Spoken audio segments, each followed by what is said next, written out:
ओम शांति 9/1/85। श्रेष्ठ भाग्यवान आत्माओं की रूहानी पर्सनैलिटी।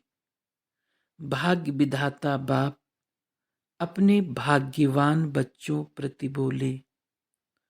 आज भाग्य विधाता बाप अपने श्रेष्ठ भाग्यवान बच्चों को देख रहे हैं। हर एक बच्चे के भाग्य की लकीर कितनी श्रेष्ठ और अविनाशी है। भाग्यवान तो सभी बच्चे हैं, क्योंकि भाग्य विधाता के बने हैं। इसलिए भाग्य तो जन्म सिद्ध अधिकार है। जन्म सिद्ध अधिकार के रूप में सभी को स्वतः ही अधिकार प्राप्त हैं। अधिकार तो सभी को है, लेकिन उस अधिकार को स्वप्रति व औरों के प्रति जीवन में अनुभव करना और कराना, उसमें अंतर है। इस भाग्य के अधिकार को अधिकारी बन खुशी और नशे में रहना और औरों को भी भाग्य विधाता द्वारा भाग्यवान बनाना, ये है अधिकारीपन के नशे में रहना। जैसे स्थूल संपत्तिवान की चलन और चेहरे से संपत्ति का अल्पकाल का नशा दिखाई देता है, ऐसे भाग्य की संपत्ति का प्राप्ति स्वरूप अलौकिक और रूहानी है। श्रेष्ठ भाग्य की झलक और रूहानी फलक विश्व में सर्व आत्माओं से श्रेष्ठ, न्यारी और प्यारी है। श्रेष्ठ भाग्यवान आत्मा सदा भरपूर फखुर में रहने वाले अनुभव होंगे। दूर से ही श्रेष्ठ भाग्य के सूर्य की किरणें चमकती हुई अनुभव होंगी। भाग्यवान के भाग्य की प्रॉपर्टी की पर्सनैलिटी दूर से ही अनुभव होगी। श्रेष्ठ भाग्यवान आत्मा की दृष्टि से सदा सर्व को रूहानी रॉयल्टी अनुभव होगी। विश्व में कितने भी बड़े बड़े रॉयल्टी व पर्सनैलिटी वाले हों, लेकिन श्रेष्ठ भाग्यवान आत्मा के आगे विनाशी पर्सनैलिटी वाले स्वयं अनुभव करते कि ये रूहानी पर्सनैलिटी अति श्रेष्ठ अनोखी है। ऐसे अनुभव करते कि ये श्रेष्ठ भाग्यवान आत्माएं न्यारे अलौकिक दुनिया के हैं, अति न्यारे हैं, जिसको अल्लाह लोग कहते हैं। जैसे कोई नई चीज होती है तो बड़े स्नेह से देखते ही रह जाते हैं, ऐसे श्रेष्ठ भाग्यवान आत्माओं को देख देख अति हर्षित होते हैं। श्रेष्ठ भाग्यवान आत्माओं की श्रेष्ठ वृत्ति द्वारा वायुमंडल ऐसा बनता जो दूसरे भी अनुभव करते कि कुछ प्राप्त हो रहा है, अर्थात प्राप्ति का वातावरण वायुमंडल अनुभव करते हैं। कुछ पा रहे हैं, मिल रहा है, इसी अनुभूति में खो जाते हैं। श्रेष्ठ भाग्यवान आत्मा को देख ऐसा अनुभव करते जैसे प्यासे के आगे कुआं चलकर आए। अप्राप्त आत्मा प्राप्ति के उम्मीदें का अनुभव करती हैं। चारों ओर के ना उम्मीदों के अंधकार के बीच शुभ आशा का जगा हुआ दीपक अनुभव करते हैं। दिल शिकस्त आत्मा को दिल की खुशी की अनुभूति होती है। ऐसे श्रेष्ठ भाग्यवान बने हो।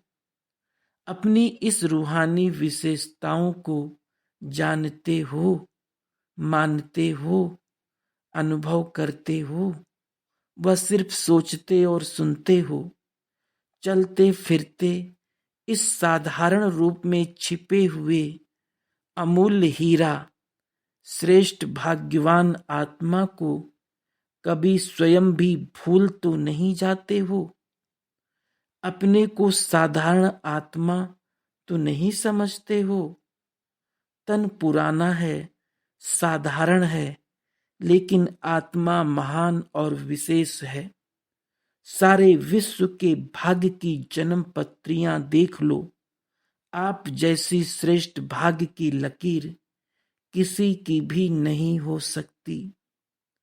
कितनी भी धन से संपन्न आत्माएं हो, शास्त्रों के आत्मज्ञान के खजाने से संपन्न आत्माएं हो, विज्ञान के नॉलेज की शक्ति से संपन्न आत्मा हो, लेकिन आप सबके भाग्य की संपन्नता के आगे वो क्या लगेंगे? वो स्वयं भी अभी अनुभव करने लगे हैं कि हम बाहर से भरपूर हैं, लेकिन अंदर से खाली हैं। और आप अंदर से भरपूर हैं, बाहर साधारण हैं। इसलिए अपने श्रेष्ठ भाग्य को सदा स्मृति में रखते हुए समर्थपन के रूहानी नशे में रहो। बाहर से भले साधारण दिखाई दो, लेकिन साधारणता में महानता दिखाई दे। तो अपने को चेक करो, हर कर्म में साधारणता में महानता अनुभव होती है। जब स्वयं स्वयं को ऐसे अनुभव करेंगे, तब दूसरों को भी अनुभव कराएंगे। जैसे और लोग कार्य करते हैं, ऐसे ही आप भी लौकिक कार्य व्यवहार ही करते हो, व अलौकिक अल्लाह लोग होकर करते हो।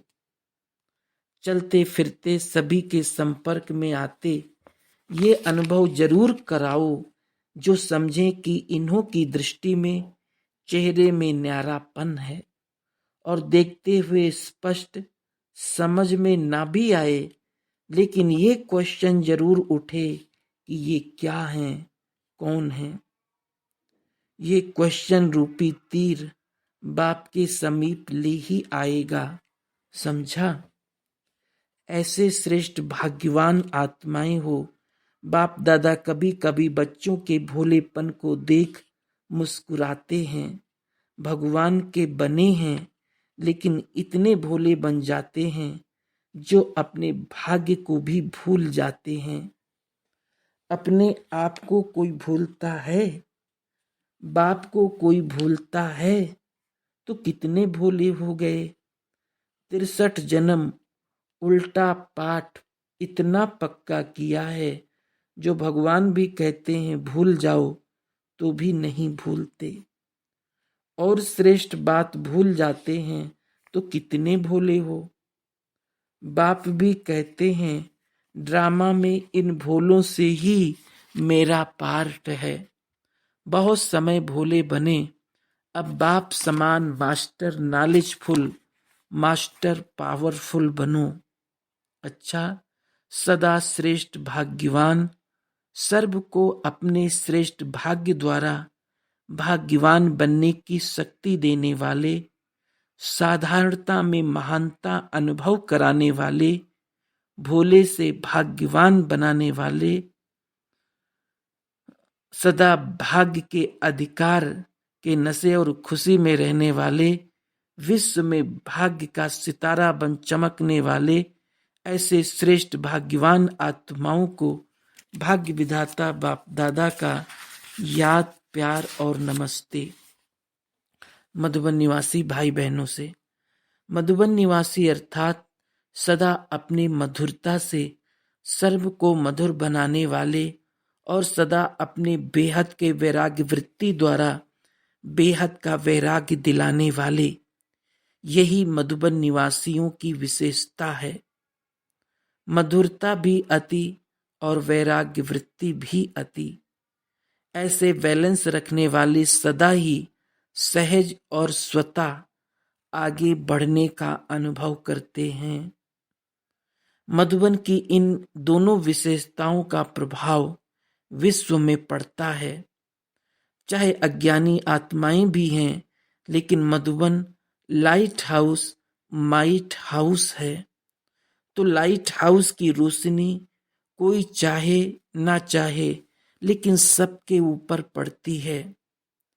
जितना यहाँ का वाइब्रेशंस होता है उतना वहाँ समझते कि ये कुछ न्यारे हैं। चाहे समस्याओं के कारण, चाहे सरकमस्टांस के कारण, चाहे अप्राप्ति के कारण, लेकिन अल्पकाल की भी वैराग्य वृत्ति का प्रभाव जरूर पड़ता है। जब आप शक्तिशाली बनते हो तो वहां भी शक्तिशाली कोई ना कोई विशेष बात होती है। यहाँ की लहर ब्राह्मणों के साथ साथ दुनिया वालों पर भी पड़ती है। अगर विशेष निमित्त बने हुए थोड़ा उमंग में आते और फिर साधारण हो जाते तो वहां भी उमंग में आते फिर साधारण हो जाते हैं। तो मधुबन एक विशेष स्टेज है। जैसे उस स्टेज पर कोई भाषण करने वाला है या स्टेज सेक्रेटरी है, अटेंशन तो स्टेज का रखेगा ना, या समझेगा ये तो भाषण करने वाले के लिए है। कोई छोटा सा गीत गाने वाला या गुलदस्ता देने वाला भी होगा, तो भी जिस समय वो स्टेज पर आएगा तो उसी विशेषता से, अटेंशन से आएगा। तो मधुबन में किस भी ड्यूटी पर रहते हो, अपने को छोटा समझो या बड़ा समझो, लेकिन मधुबन की विशेष स्टेज पर हो। मधुबन माना महान स्टेज, तो महान स्टेज पर पार्ट बजाने वाले महान हुए ना। सभी आपको ऊंची नजर से देखते हैं, क्योंकि मधुबन की महिमा अर्थात मधुबन निवासियों की महिमा। तो मधुबन वालों का हर बोल मोती है। बोल नहीं हो लेकिन मोती हो। जैसे मोतियों की वर्षा हो रही है, बोल नहीं रहे हैं, मोतियों की वर्षा हो रही है। इसको कहा जाता है मधुरता। ऐसे बोल बोलें जो सुनने वाले सोचें कि ऐसा बोल हम भी बोलेंगे। सबको सुनकर सीखने की प्रेरणा मिले, फॉलो करने की प्रेरणा मिले। जो भी बोल निकले वो ऐसे हों जो कोई टेप करके फिर रिपीट करके सुने। अच्छी बात लगती है तब तो टेप करते हैं ना, बार बार सुनते रहें तो ऐसे मधुरता के बोल हों। ऐसे मधुर बोल का वाइब्रेशंस विश्व में स्वतः ही फैलता है। ये वायुमंडल वाइब्रेशन को स्वतः ही खींचता है। तो आपका हर बोल महान हो, हर मनसा संकल्प हर आत्मा के प्रति मधुर हो, महान हो। और दूसरी बात, मधुबन में जितने भंडारे भरपूर हैं उतने बेहद के वैरागी। प्राप्ति भी अति और वैराग्य वृत्ति भी उतनी। तब कहेंगे बेहद की वैराग्य वृत्ति। हो ही नहीं तो वैराग्य वृत्ति कैसे हो, और होते हुए भी वैराग्य वृत्ति हो, इसको कहा जाता है बेहद के वैरागी। तो जितना जो करता है उतना वर्तमान भी फल पाता है और भविष्य में तो मिलना ही है। वर्तमान में सच्चा स्नेह व सबकी दिल की आशीर्वादें अभी प्राप्त होती है, और ये प्राप्ति स्वर्ग के राज्य भाग्य से भी ज्यादा है। अभी मालूम पड़ता है कि सबका स्नेह और आशीर्वाद दिल को कितनी आगे बढ़ाती है। तो वो सबके दिल की आशीर्वाद की खुशी और सुख की अनुभूति एक विचित्र है। ऐसे अनुभव करेंगे जैसे कोई सहज हाथों पर उड़ाते हुए ले जा रहा है। ये सर्व का स्नेह और सर्व की आशीर्वाद इतना अनुभव कराने वाली है।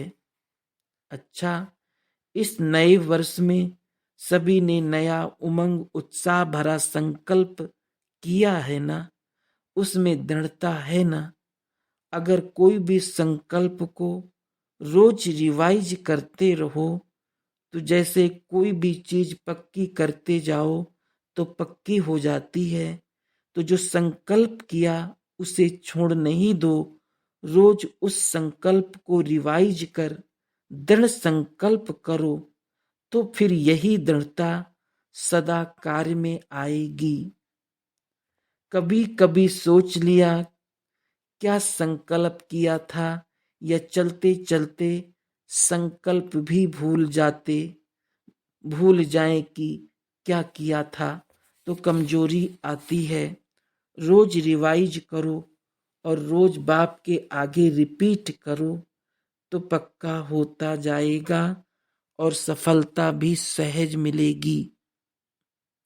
सभी जिस स्नेह से मधुबन में एक एक आत्मा को देखते हैं वो बाप जानते हैं। मधुबन निवासी आत्माओं की विशेषताओं का कम महत्व नहीं है।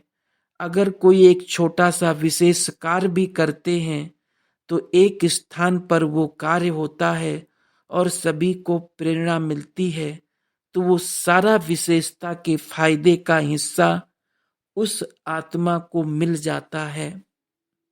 तो मधुबन वाले कोई भी श्रेष्ठ संकल्प करते हैं, प्लान बनाते हैं, कर्म करते हैं, वो सभी को सीखने का उत्साह होता है।